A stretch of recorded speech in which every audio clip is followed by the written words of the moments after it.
9/8/65 की रिकॉर्ड चला है। ओम नमो शिवाय। ओम शांति। ये किसने कहा? अपने से प्रश्न पूछना है क्या? ओम शांति किसने कहा? ओम का अर्थ मनुष्यों ने अनेक प्रकार का बताया है। बाप कहते हैं 1 सेकंड में बाप से वर्षा का अधिकारी बन जाना, ये है ओम का अर्थ।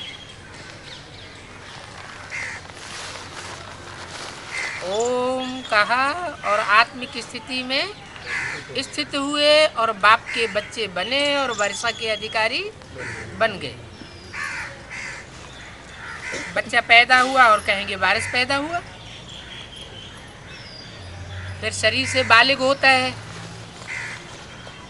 पहले बच्चा सगीर होता है, नाबालिग होता है, तो कहा जाता है कि बच्चा वारिसदार आया, लेकिन वारिसदार बन थोड़ा ही जाता है। जब बच्चा बड़ा होता है, बालिग होता है, तब उसे वर्षा दिया जाता है। यहाँ भी ऐसे ही क्या? ओम आत्मा अपने को समझा और वर्षे का हकदार तो बन गया, लेकिन जब तक बालिग बुद्धि न हो तब तक पूरा वर्षा मिल नहीं सकता। बाबा को जाना पहचाना और वर्षे का मालिक बना।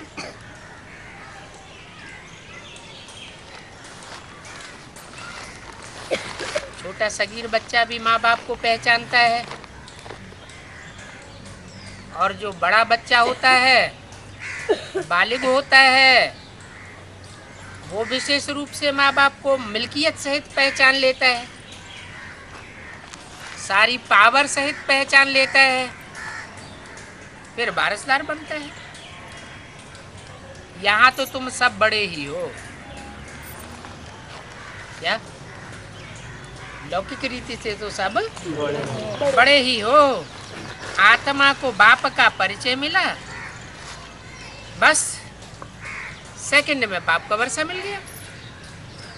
बच्चा पैदा होने से ही समझेंगे कि ये बाप की जायदाद का वर्षा पावेंगे। ये तो है बेहद का बाप। कहते हैं हे बच्चे, तुम्हारी आत्मा ने जाना है कि बाप आया हुआ है।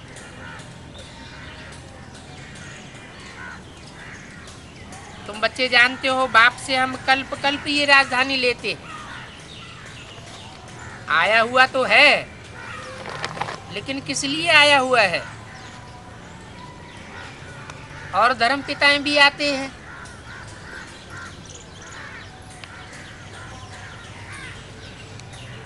उनके भी फॉलोअर्स बच्चे बनते हैं।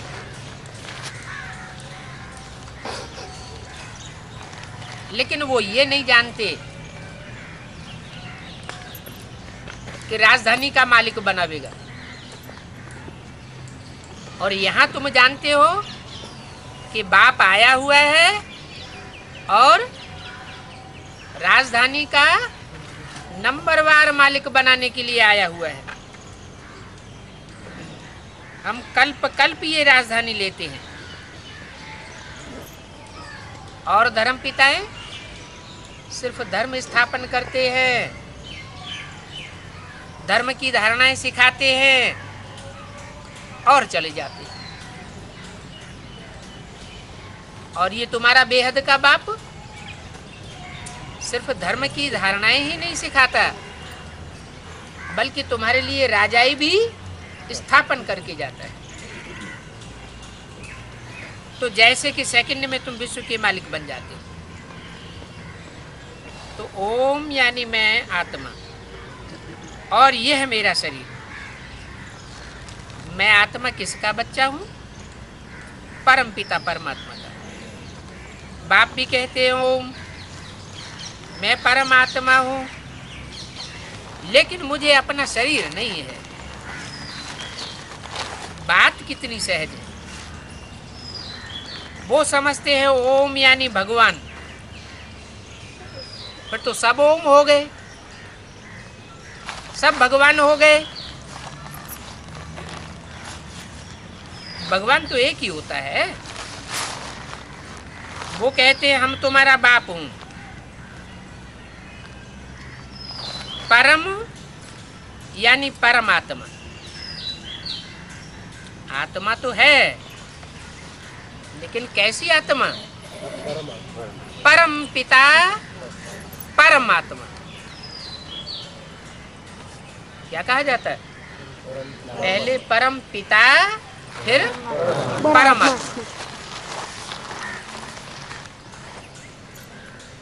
पिताओं में सबसे बड़ा पिता, जिसका कोई पिता होता नहीं।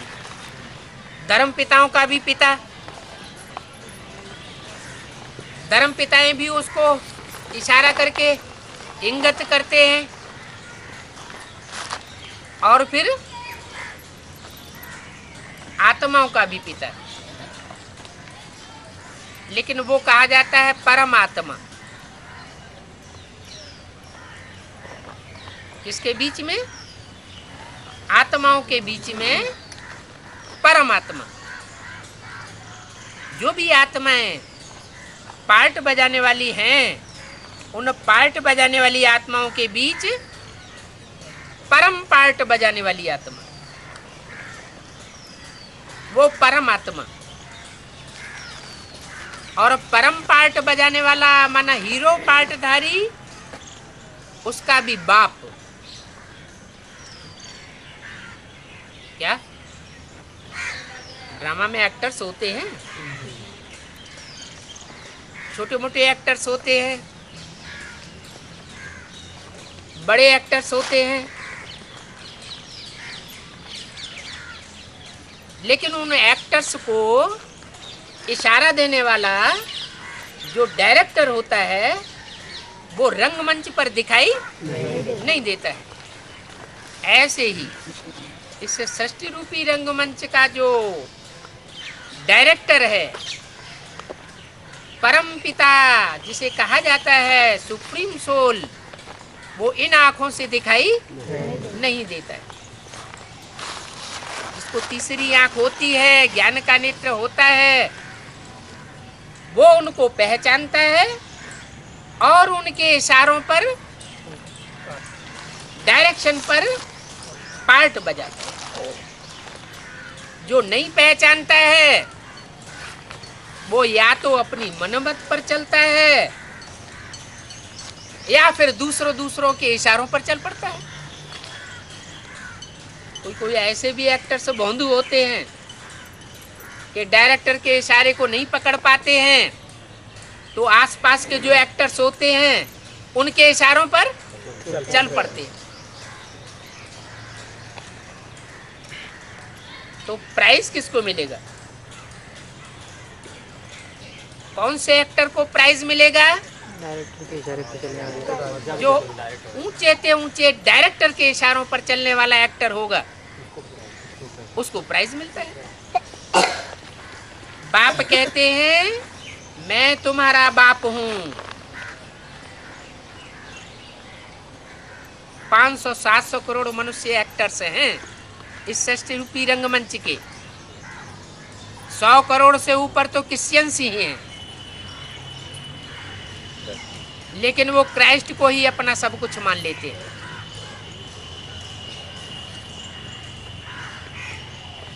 मुस्लिम मोहम्मद को अपना सब कुछ मान लेते हैं, लेकिन बाप कहते हैं कि मैं सबका बाप हूं। जो अपने को शिवो हम कह के बैठ जाते हैं, खुद भी भटकते हैं, दूसरों को भटकाते हैं, मैं उनका भी बाप हूं। इस रंगमंच के ड्यूरेशन में एक ऐसा भी टाइम आता है जिसमें उन धर्म पिताओं को भी ये मानना पड़ता है कि ये हमारा बाप है।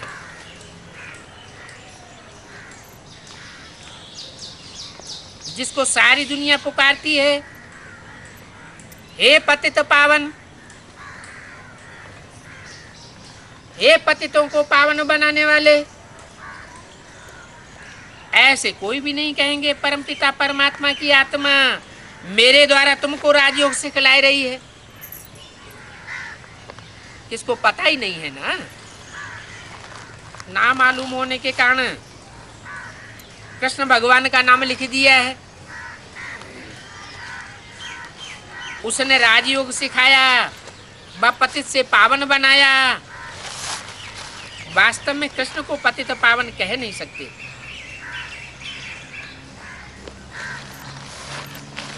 वो तो स्वर्ग का पहला बच्चा है। कहते भी हैं हे कृष्ण नारायण वासुदेव। एक तरफ शास्त्रों में लिख दिया है कि सतयुग का गद्दी नशीन नारायण होता है। सतयुग में नारायण का राज्य चलता है। और दूसरी तरफ जब कीर्तन गाते हैं तो कहते हैं हे कृष्ण नारायण वासुदेव। वही कृष्ण है, वही वसुदेव है, वही वासुदेव है और वही नारायण है। बेचारे समझते नहीं हैं कि सतयुग में जो कृष्ण होता है वो प्रिंस कृष्ण ही बड़ा होकर के नारायण बनता है। सतयुग का महाराजा बनता है। और सतयुग जो होता है वो सिर्फ भारत में ही होता है। उस समय किसी दूसरे धर्म खंड में सतयुग नहीं होता है। वो कृष्ण बच्चा जो सतयुग का प्रिंस बनता है उसने कोई से तो जन्म लिया होगा। जिससे जन्म लेता है वो रचयिता तो उसका भी बाप होना चाहिए ना। बाप माना बड़ा। वो होता है विश्व का मालिक। सारे विश्व धर्म की आत्माएं उसको अपना बाप मानती हैं। उसको कहते हैं नर नारायण। नर से डायरेक्ट नारायण बनने वाला। ब्रह्मा बाबा की तरह शरीर छोड़कर नर से प्रिंस बनने वाला नहीं। ब्रह्मा बाबा की सोल तो शरीर छोड़ देती है फिर प्रिंस बनती है कृष्ण के रूप में। वो सतयुग में जाके जन्म लेता है। लेकिन उसको भी वर्षा देने वाला सतयुग में कोई तो बाप होता है ना। जो बाप होता है वो ही डायरेक्ट नर से नारायण बनता है। तो जो डायरेक्ट नर से नारायण बनता है वो ही गीता का भगवान है। उसमें ही परमात्मा बाप प्रवेश करते हैं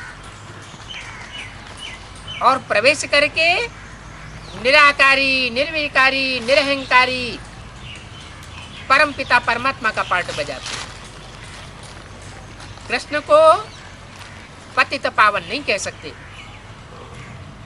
कृष्ण की आत्मा भी अभी पतित से पावन बन रही है। 68 में जब उन्होंने शरीर छोड़ा था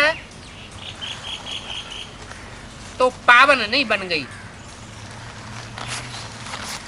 अगर पावन बन जाए तो संपूर्ण निरबंधन बन जाए।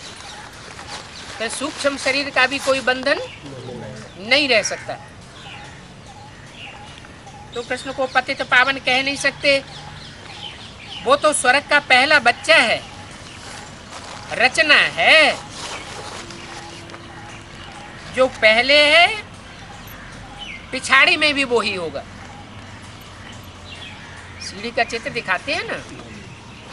सतयुग के आज में भी सीढ़ियों पर खड़ा हुआ प्रिंस दिखाते हैं और कलयुग के अंत में भी ब्रह्मा बाबा को खड़ा हुआ दिखाते हैं, इसलिए उनको श्याम सुंदर कहते हैं। इनको ब्रह्मा की सूल जो शरीर छोड़ देती है, शरीर छोड़ने के बाद जिस तन में परमपिता परमात्मा पार्ट बजाते हैं, उसी तन में वह भी प्रवेश करके पार्ट बजाती है, वह भी बैठ करके पढ़ाई पढ़ती है,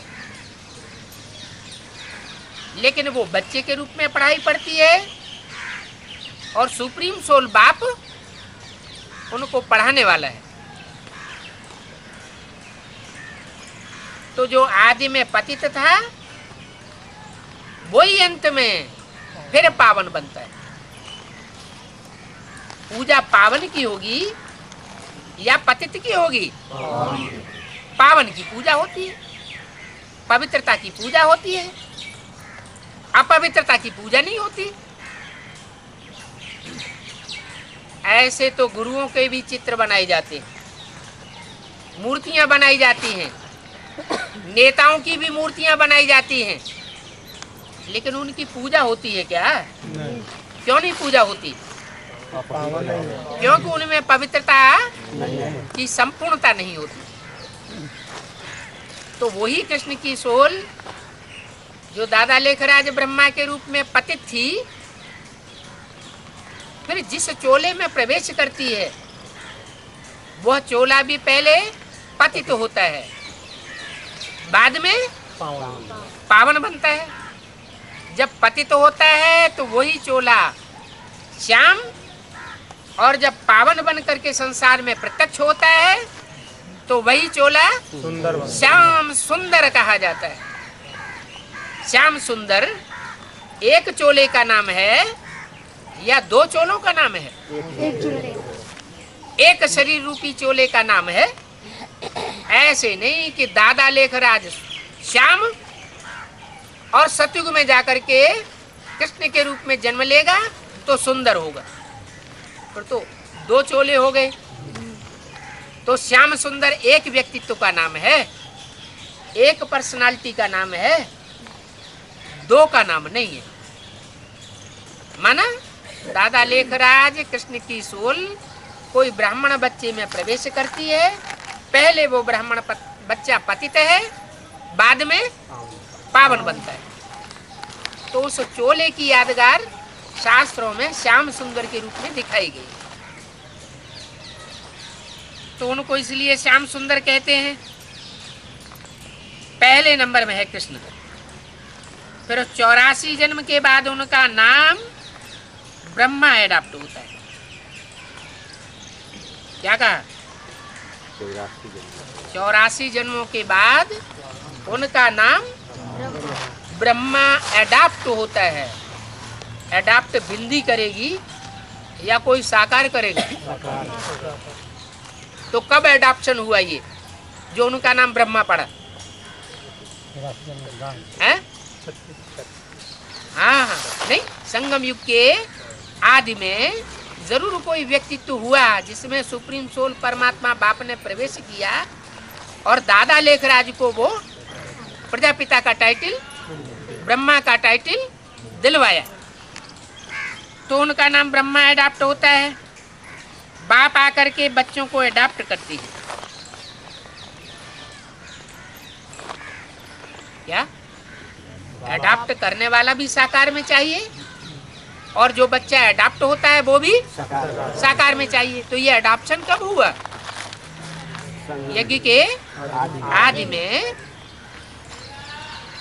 जिस हस्ती में परमात्मा शिव ने पहले प्रवेश किया और दादा लेखराज के प्रश्नों का वो साक्षात्कारों का क्लैरिफिकेशन दिया, वो व्यक्तित्व हुआ अडॉप्ट करने वाला, जिसमें सुप्रीम सोल ने पार्ट बजाया।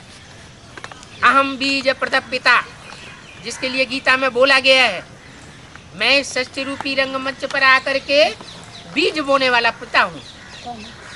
तो उसने आकर के ज्ञान का बीज बोया, साक्षात्कारों का अर्थ समझाया, और 10 साल के बाद ब्रह्मा की सोल में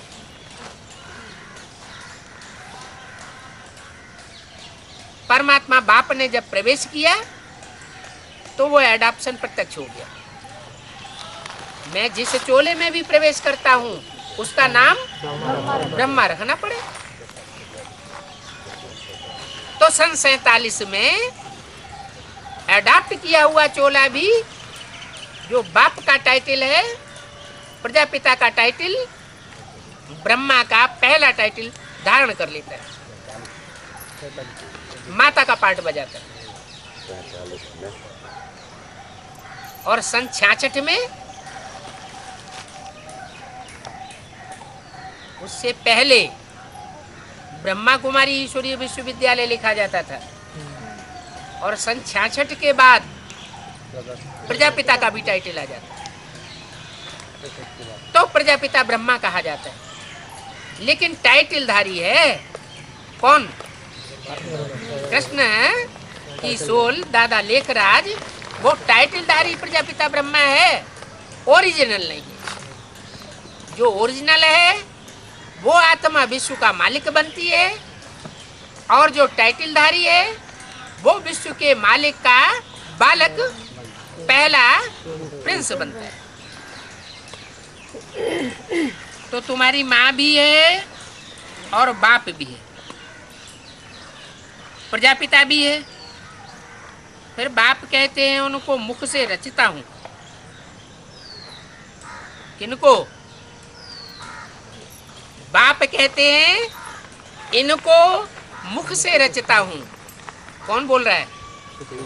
सुप्रीम सोल बोल रहा है। किसके तन में बोल रहा है? हैं? दादा लेखराज ब्रह्मा के तन से बोल रहा है। क्या बोल रहा है? बाप कहते हैं इनको मुख से कहता हूं, तुम मेरे बच्चे हो। क्या? अभी भी तुम मेरे बच्चे हो और सतयुग में भी तुम मेरे बच्चे बनोगे। कैसे? सुप्रीम सोल सतयुग में जाता है क्या? सुप्रीम सोल नहीं जाता है। वो जिसमें प्रवेश होकर के संसार में सुप्रीम सोल के रूप में प्रत्यक्ष होता है वो तनधारी ही बाप समान बन जाता है।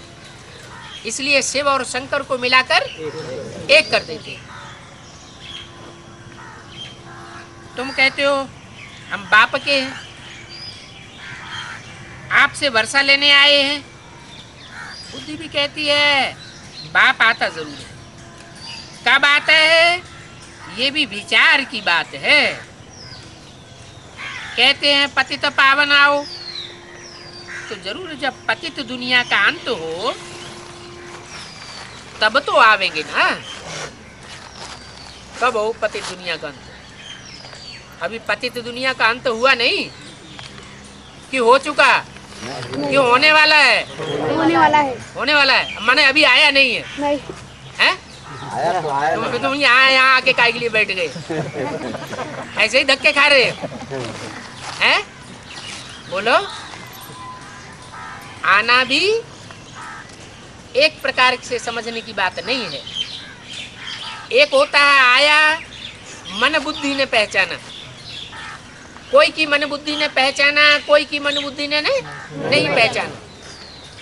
कोई ने 100% पहचाना, कोई ने नंबरवार पहचाना। और एक होता है आया और सबने जाना। तो ऐसी प्रत्यक्षता अभी नहीं हुई है। तो जब पतित दुनिया का अंत हो तब तो आवेंगे ना। इसको कहा जाता है कल्प का अंत और आदि का संगम। क्या? संबत एक एक एक। क्या कहा जाएगा उस समय? हैं? कल्प बदल जाएगा और कहा जाएगा संबत एक एक एक। आदि का संगम और कल्प के अंत का संगम। अंत में सब पतित है। क्या? अभी अंत हुआ या नहीं है? वो संबत एक एक आया या नहीं? अभी नहीं आया। अभी नहीं आया इसका मतलब ये है कि अभी कोई भी पावन नहीं है। प्रजापिता भी पावन नहीं है। अगर वो पावन हो फिर तो शिव सुप्रीम सोल को प्रवेश करने की दरकार ही नहीं। तो बोला अंत में सब पतित होते हैं और आदि में सब पावन है। अंत में पतित दुनिया का विनाश होता है। क्या कहा?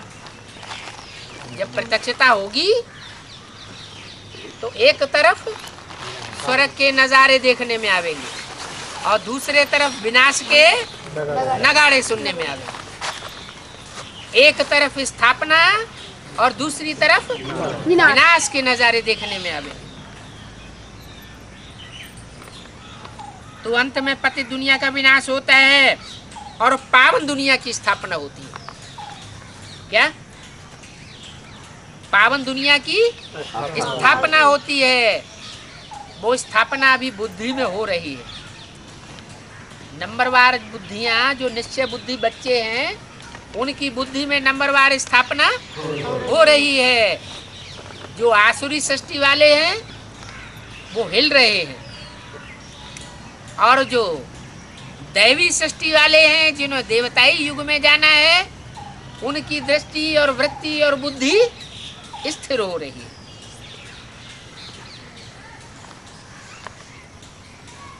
पहले स्थापना स्थूल में होगी या पहले बुद्धि में होगी? पहले बुद्धि में स्थापना होनी चाहिए।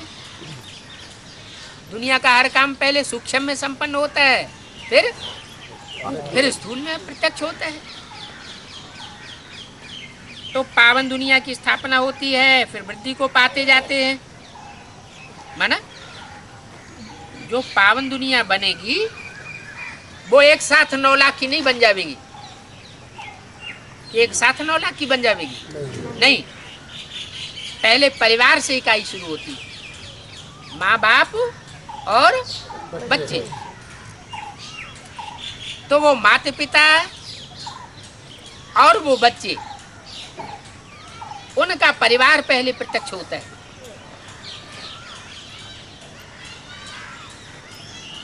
तो पावन दुनिया की स्थापना होती है, फिर वृद्धि को पाते हैं। माने पहले एक पारिवारिक इकाई ब्राह्मणों की दुनिया में प्रत्यक्ष होगी। कितनों की पारिवारिक इकाई होगी? 108 की है, 16,108 की पहले तो 8 की है। पहले तो 8 और 9 विशेष आत्माएं हैं जो हर अनुष्ठान में पूजी जाती है। कोई भी अनुष्ठान करते हैं, यज्ञोपवीत करेंगे, शादी ब्याह करेंगे, भागवत रामायण करेंगे, कथा करेंगे, तो पटली के ऊपर नवग्रह का पूजन किया जाता है। तो वो 9 जो आत्माएं हैं वो विशेष आत्माएं हैं जिन्होंने नई सृष्टि का एक साथ फाउंडेशन डाला, प्रवृत्ति मार्ग का फाउंडेशन डाला। तो पहले तो छोटा परिवार होगा, फिर धीरे धीरे वृद्धि को पाते रहेंगे। गाया भी जाता है ब्रह्मा द्वारा स्थापना है? या 8 और 9 के परिवार की स्थापना ब्रह्मा द्वारा।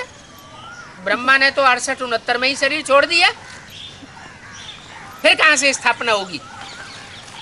द्वारा माना मीडिया चाहिए ना, तो मीडिया ही नहीं है तो स्थापना अब कैसे होगी? होगी कि नहीं होगी? होगी। कैसे होगी? हैं?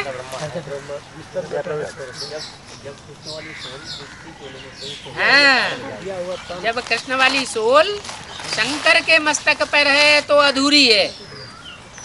सर माथे पर उस बच्चे को बैठाया हुआ है, पढ़ाई पढ़ रही है, और जब पढ़ाई पूरी हो जाएगी वो ज्ञान चंद्रमा संपूर्ण बन जाएगा।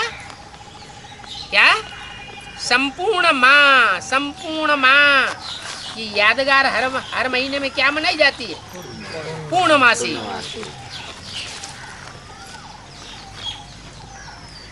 पूर्णमासी है? पूर्णमासी क्यों कहते हैं? पूर्णमा कहें? पूर्णिमा पूर्णिमा।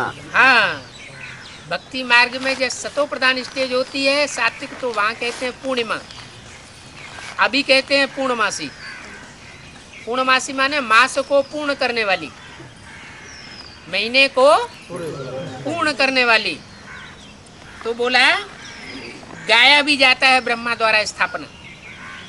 नई सृष्टि की स्थापना होगी तो किसके द्वारा होगी? ब्रह्मा के द्वारा।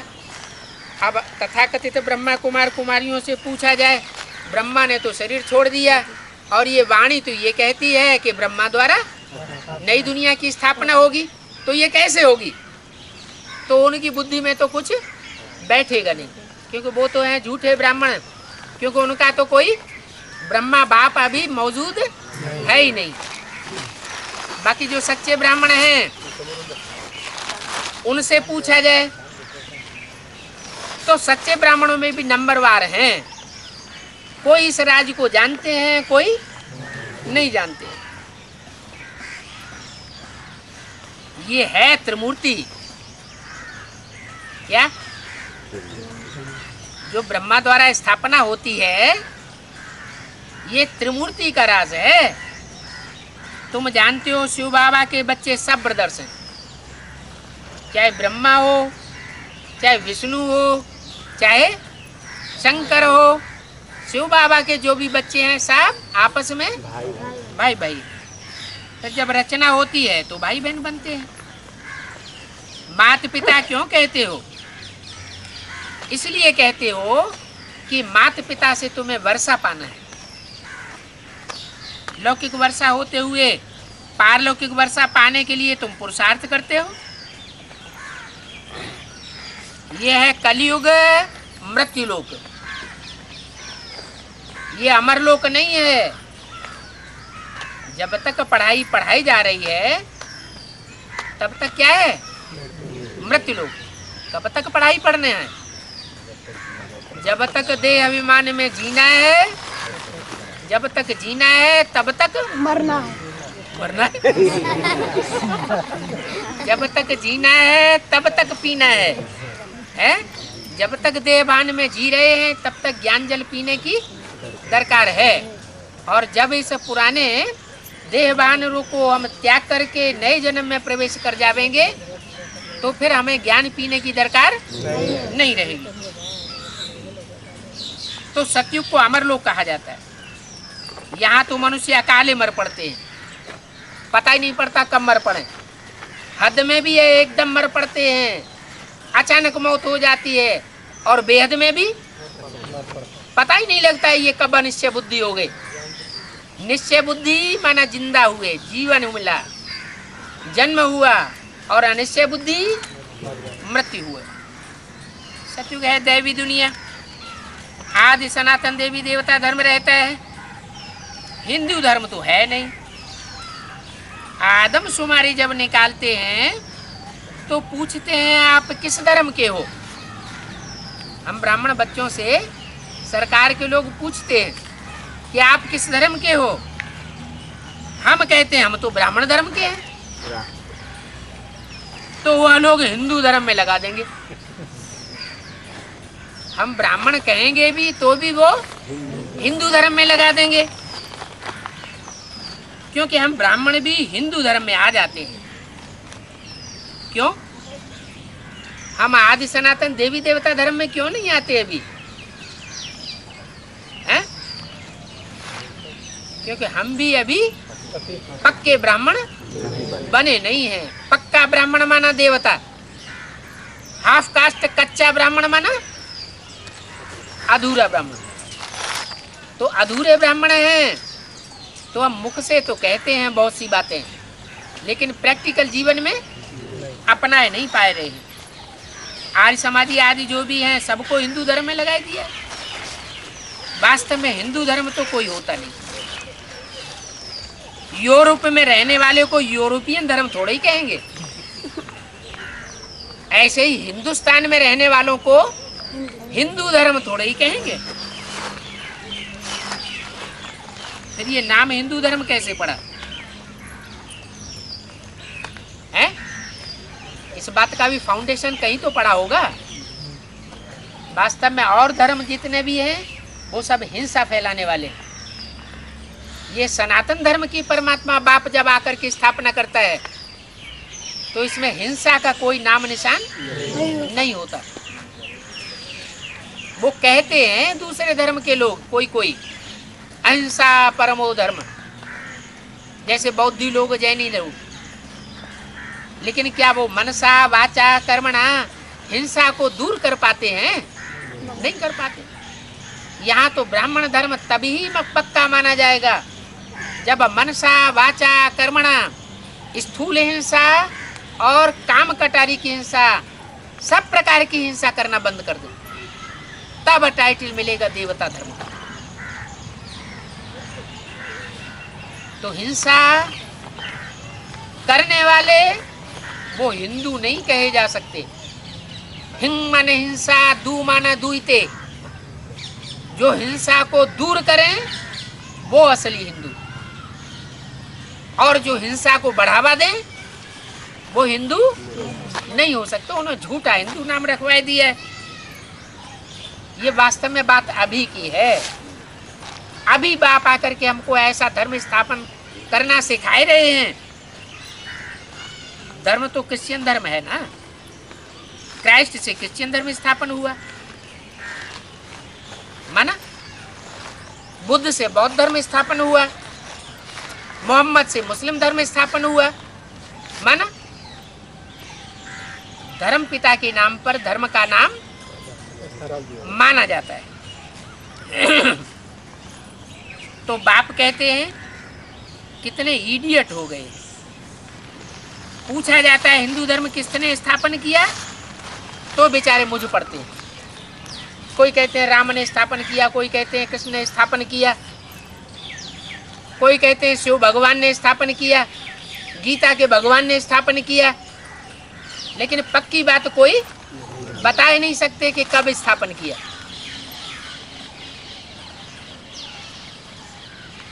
मुझ पड़ते हैं, कहते हैं गीता द्वारा स्थापन हुआ।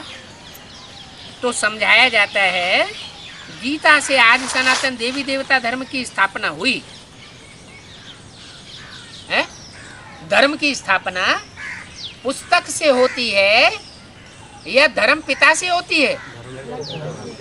धर्म पिता आता है तो धर्म की स्थापना कराता है, भले उसके लिए सहयोगी कोई न कोई को जरूर बनाता है। तो परमपिता परमात्मा भी जो गीता का भगवान बन के आता है वो स्वयं पिता बनता है और गीता को माता बनाता है। उस माता के द्वारा भारत के घर परिवार में सनातन धर्म की स्थापना का काम संपन्न कराता है। जो भगवान का नाम रूप से संसार में प्रत्यक्ष होता है वो वही व्यक्तित्व है जो ब्रह्मा का बड़ा पुत्र माना जाता है। कहते हैं ब्रह्मा की मानसी सृष्टि के 4 बड़े पुत्र थे, बहुत ज्ञानी थे। उनमें सबसे जास्ती ज्ञानी था सनत कुमार।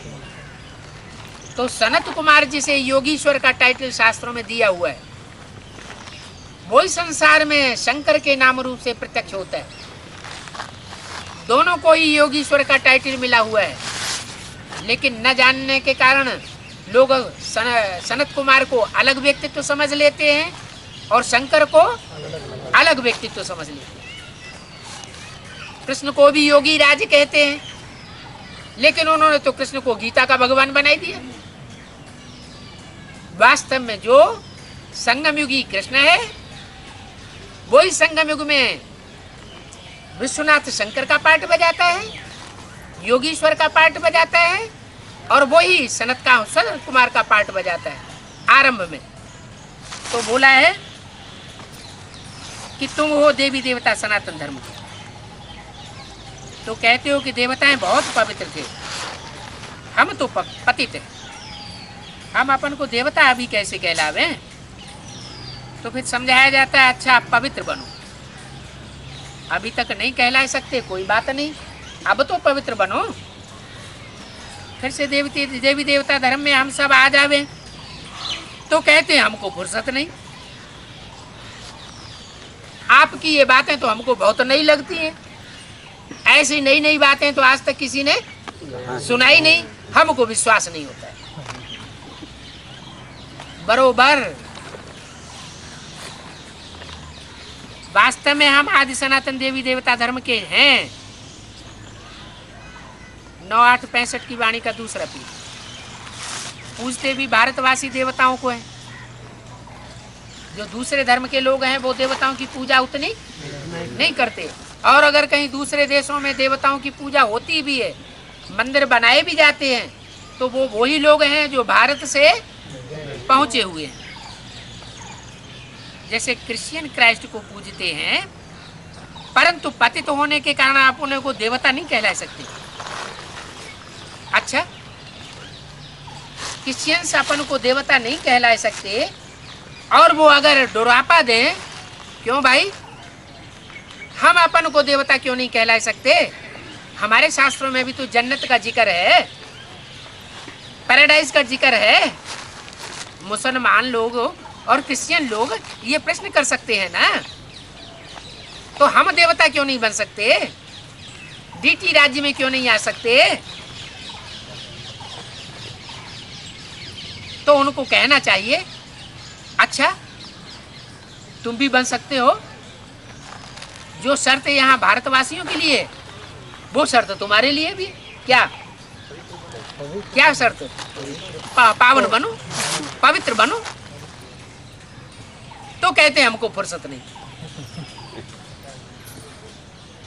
बाप कहते हैं तुम तो ऊंट पंछी हो। क्या ऊंट पंछी क्या होता है? रेगिस्तान होता है ना, चारों तरफ रेत ही रेत होता है, तेज हवाएं चलती हैं, आंधड़ आता है, लेकिन वो ऊंट ऐसा जानवर है वहां का, चाहे आंधी हो, चाहे तूफान हो, चाहे कितनी भी गर्मी पड़े, पानी मिले या न मिले, लेकिन वो जहाज की तरह उड़ता रहता है। तो पूछा जाता है तुम देवता क्यों नहीं कहलाते हो? तो कहते हैं हम पतित हैं। बाप कहते हैं तुम हो ऊंट पंछी। अच्छा, अभी तुम पतित से पावन बनो, तो कहते हैं हमको फुर्सत नहीं। ऊंट पक्षी को बोलो उड़ो, तो कहेगा मुझे पंख ही नहीं है, उड़ूं कहां से? मैं तो ऊंट हूं, बोलो। अच्छा, सामान उठाओ, तुम उड़ नहीं सकते, जानवर हो, ऊंची स्टेज में नहीं उड़ सकते। तो अच्छा सामान उठाओ, वजन ढो, तो कहेगा हम तो पक्षी हैं। माना कोई भी तरीके से सेवा नहीं करेगा। अगर सेवा करेगा भी तो डिससर्विस कर देगा।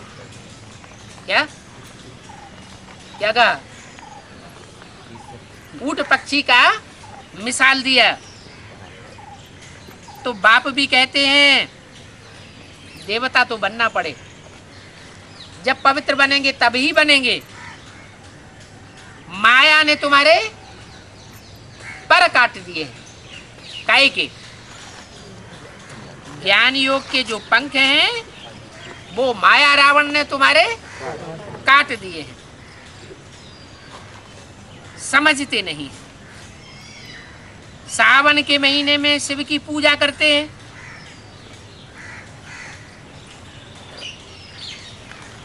ज्यादा पूजा कौन से महीने में करते हैं? क्यों? ये भी फाउंडेशन कहीं पढ़ा होगा? कब पढ़ा? कैसे है? अरे किस बात के आधार पर शास्त्रों में शिव की पूजा का विशेष महात्म्य जो है वो श्रावण मास में लिख दिया है? अरे ज्यादा बरसात कौन से महीने में होती है? श्रावण के महीने में ज्यादा बरसात होती है। तो ये भी मौसम है एक साल का। वो एक साल का मौसम जो है उसमें सर्दी गर्मी बरसात सब होती है। तो ये बरसात में भी विशेष बरसात का जो मौसम है वो श्रावण मास आया हुआ है। और श्रावण मास में भी अभी कौन सा चल रहा है? अभी शुद्ध श्रावण मास चल रहा है। और अगला महीना जो आने वाला है वो अधिक मास आने वाला है, पुरुषोत्तम मास जिसे कहते हैं। कौन सा मास? पुरुषोत्तम मास। उसमें विशेष बरसात होती है। क्या? तो विशेष बरसात का जो मौसम होता है उसको उन्होंने पुरुषोत्तम मास नाम दे दिया। उसमें व्रत रखते हैं। तुम्हारे लिए तो सावन है, कोई एक महीने की बात नहीं है। तुम्हारा तो पूरे वर्ष सावन ही सावन है। ज्ञान बरसात का मौसम है ना, तुम्हारे लिए तो बरसात हमेशा होती ही रहती है। तुम व्रत रखते हो, कौन सा व्रत रखते हो? हैं? पवित्रता का व्रत रखते हो। जहां तक जिएंगे पवित्र दुनिया का मालिक बनेंगे। मनुष्य फिर कौन सा व्रत रखते हैं? हैं? अब वो व्रत रखते हैं भोजन का। तुम्हारी इंद्रियों का बेहद का भोजन है, उसको तुम त्याग देते हो। विकारों का जो भोजन है, जो 63 जन्म से आदत पड़ी हुई है, उसको तुम इस जन्म में त्याग देते हो। और वो भगत लोग जो हैं, नहीं, वो भगत लोग जो हैं वो स्थूल व्रत रखते हैं। तो तुम्हारा है बेहद का।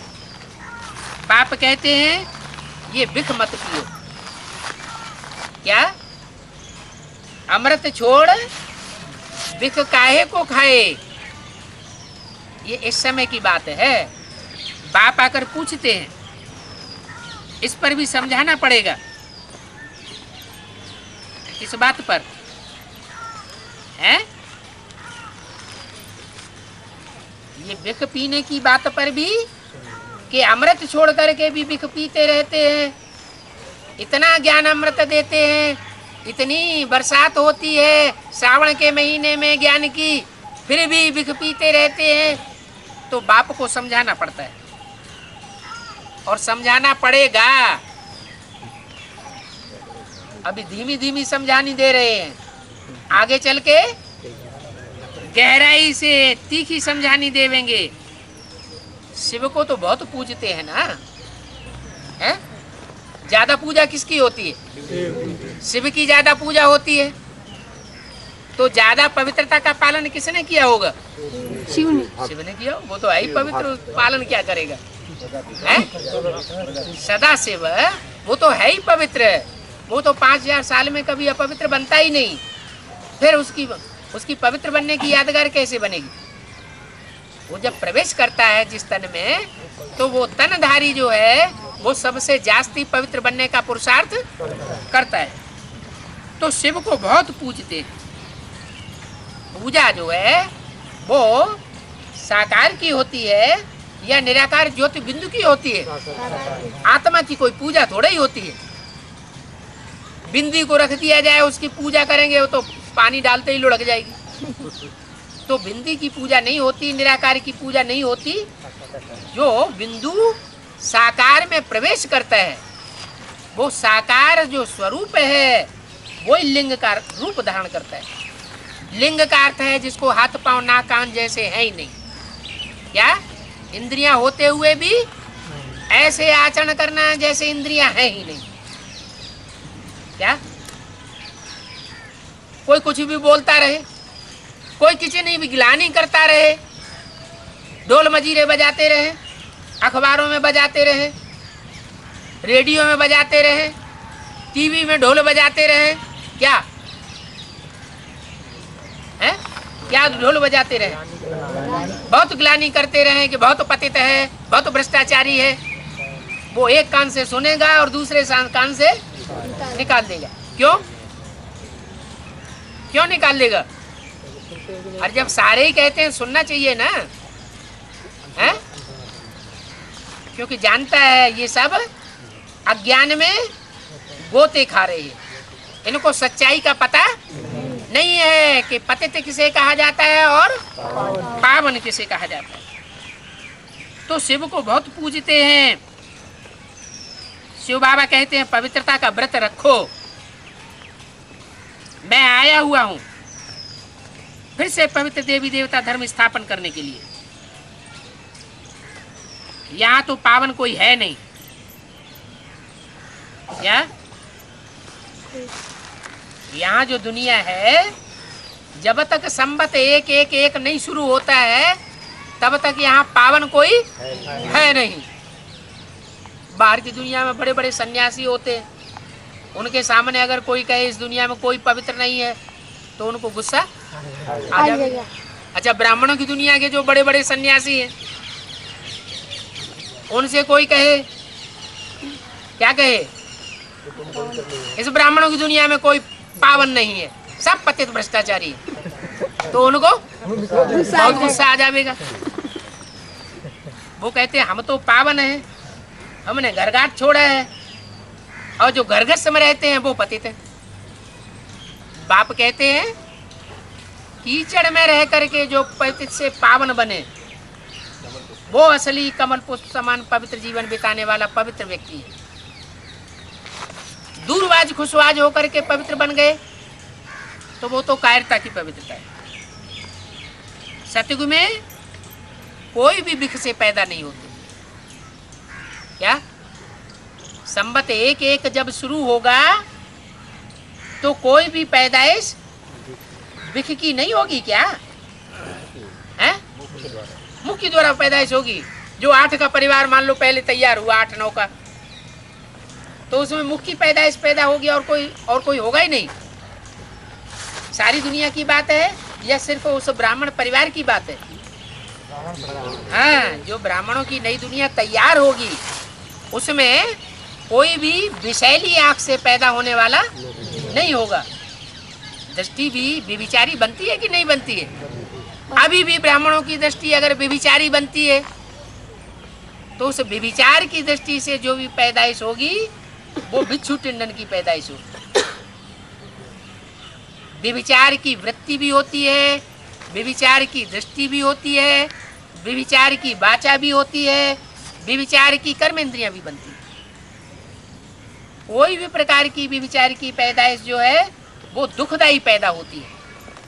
उस पैदाइश से स्वर्ग स्थापन नहीं हो सकता। सतयुग में विख से पैदा नहीं होते, नहीं तो उनको संपूर्ण निर्विकारी क्यों कहते हैं? लक्ष्मी नारायण श्री कृष्ण आदि को कहते ही हैं संपूर्ण निर्विकारी। क्या टाइटल देते हैं उनको? हैं? ना पूरा टाइटल बताओ। सर्वगुण संपन्न, संपूर्ण अहिंसक, 16 कला संपूर्ण, मर्यादा पुरुषोत्तम। यहाँ ये तो पतित हैं, इनमें कोई गुण नहीं है। अपने लिए कहते हैं हम पापी नीचे हैं। बाप कहते हैं मेरी मत पर अब संपूर्ण निर्विकारी बनो तो तुम ऐसे लक्ष्मी नारायण बन जाओगे। क्या कहा? शर्त क्या बताई लक्ष्मी नारायण बनने के लिए? यह लक्ष्मी नारायण जैसा बनने के लिए क्या शर्त बताई? अगर मेरी मत पर चलेंगे और दूसरे मनुष्यों की मत पर या अपनी मनमत पर नहीं चलेंगे तो क्या होगा?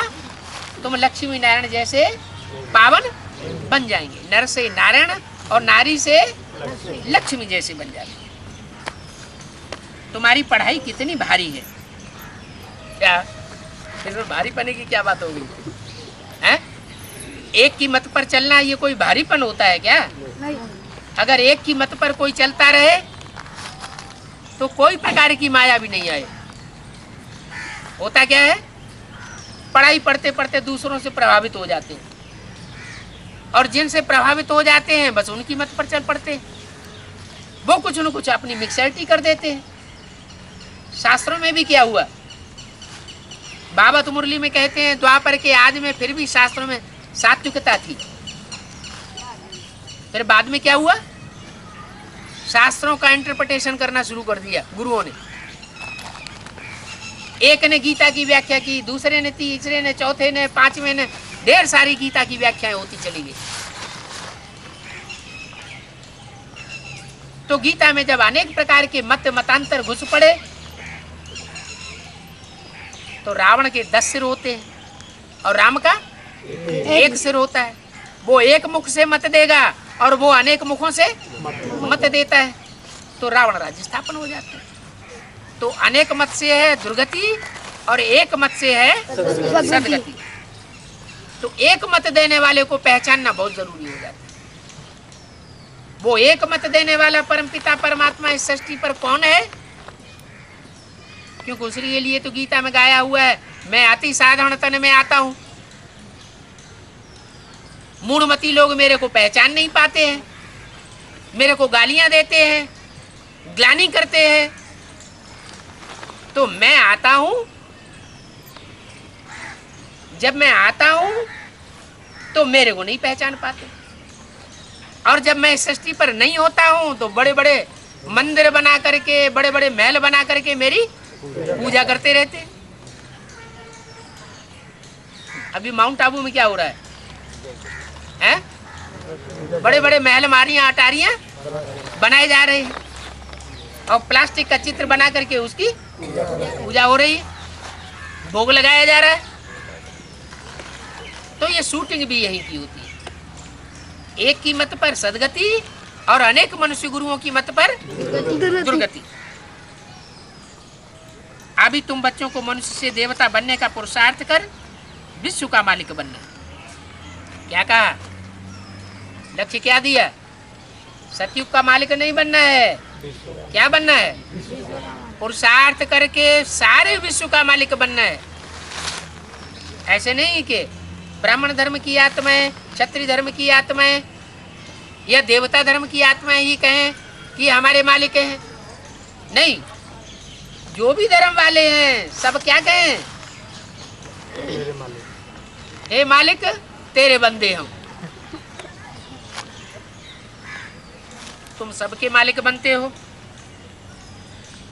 सतयुग आदि में देवी देवताओं का राज्य था ना? क्या? किसका राज्य था? आदि में से देवी देवताओं का राज्य था। क्यों कहा आदि में राज्य था? मध्य में देवी देवताओं का राज्य नहीं था? हैं? बोलो, आदि में क्यों कहा? सतयुग आदि में देवी देवताओं का राज्य था। अच्छा, सतयुग मध्य में और सतयुग अंत में देवी देवताओं का राज्य नहीं था? फिर क्यों कहा आदि में राज्य था? अरे आदि में देवी देवताओं का फाउंडेशन पड़ता है, फाउंडेशन पड़ता है, लेकिन राज्य होता है कि नहीं मध्य और अंत में? होता है। अंत में सतयुग आदि में और सतयुग अंत में देवी देवताओं का राज्य होता है या नहीं होता है? होता है। होता तो है, लेकिन उनको देवता नहीं कहेंगे। क्यों? क्योंकि उनकी कलाएं कम हो जाती हैं। वो दूसरे धर्मों में कलाएं कम होने के कारण द्वापर युग से कन्वर्ट होती जाती हैं, इसलिए उनको देवता नहीं कहा जा सकता। एक नारायण की पूजा होती है या 8 नारायण की पूजा होती है? एक नारायण की पूजा होती है। तो जिनकी पूजा होती है वो 16 कला संपूर्ण बनते हैं, और जिनकी पूजा नहीं होती वो सब अधूरी कलाओं वाले बनते हैं। भारत का नाम डुबोने वाले बनते हैं। क्या? भारत को और भारतवासियों को धोखा देने वाले बनते हैं।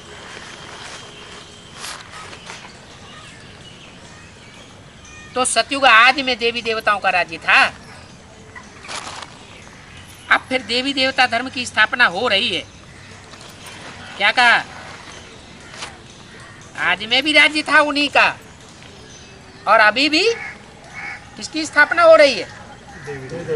देवी देवता सनातन धर्म वालों की स्थापना हो रही है। तो कौन से वंश वाले चुने जाएंगे? हैं? अरे कौन से वंश वाले चुने जाएंगे? इस्लाम वंशी चुने जाएंगे कि सिख वंशी चुने जाएंगे कि चंद्रवंशी चुने जाएंगे? हैं? सूर्यवंशी चुने जाएंगे। अच्छा, सूर्यवंशी में कोई चंद्रवंशी नहीं होगा? चंद्रमा होगा कि नहीं होगा? हाँ, ज्ञान चंद्रमा भी हो, नहीं तो प्रवृत्ति नहीं बनेगी, और प्रवृत्ति नहीं बनेगी तो प्रवृत्ति मार्ग के धर्म की स्थापना भी नहीं होगी।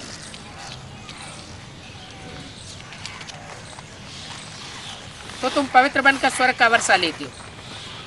स्व माने आत्मा, आत्मा को राजाई मिलती है, स्वराज्य मिलता है। अभी तो उन्होंने कह दिया है कि सन 47 में हमने स्वराज्य लिया, लेकिन वो वास्तव में सच्चा स्वराज्य नहीं साबित हुआ। सच्चा स्वराज्य तो परमात्मा बाप ही आकर के स्थापन कर रहे हैं। ओम शांति।